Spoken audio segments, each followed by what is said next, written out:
Alors le raigra, c'est une plante de la famille des graminées qui est considérée comme une adventice dans les cultures comme par exemple les céréales à paille. Alors le raigra fait partie des plantes qui sont hôtes d'un champignon qui s'appelle l'ergot, qui lui par contre peut poser de gros problèmes sanitaires aux récoltes de céréales à paille.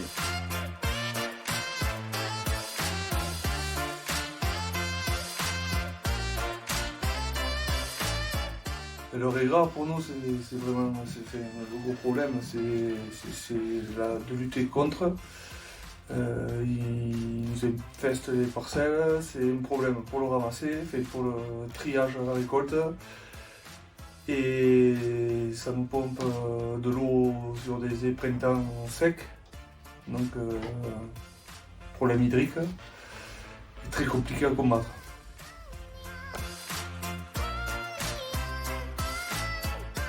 Le raigra n'a pas d'incidence directe sur la santé, mais il héberge un champignon toxique, l'ergot du seigle. Celui-ci produit des alcaloïdes qui resserrent les vaisseaux et ça peut provoquer des délires au niveau du cerveau ou des nécroses, voire même la gangrène.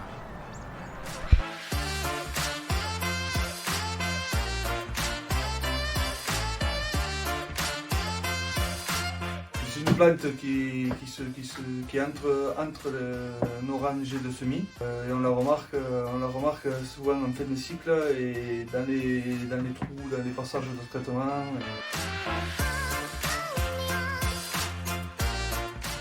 En règle générale, le raigra fait son cycle entre l'automne et la fin du printemps. Toutefois, il n'est pas rare d'en observer tout au long de l'année.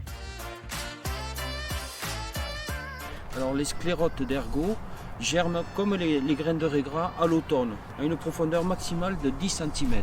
Par contre, les contaminations se font au printemps et elles sont d'autant plus importantes que les conditions sont douces et humides.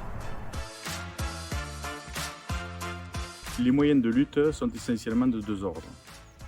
Agronomique, avec l'allongement des rotations, et le travail du sol. Phytosanitaire, par l'utilisation d'herbicides sur les cultures, ainsi que le désherbage mécanique. Bien souvent, pour avoir une réussite acceptable, il faut coupler ces moyens de lutte.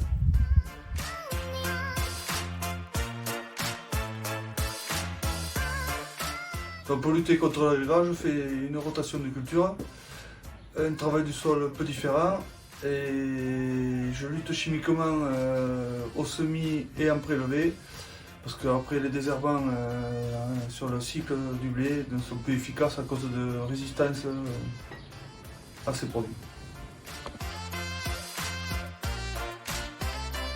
L'avenir est incertain parce que les pratiques agronomiques, le travail du sol, la diversification des cultures sont parfois, souvent même peu efficaces. On est dans un contexte de suppression d'une grande partie des solutions chimiques et par ailleurs les normes de commercialisation sont de plus en plus strictes.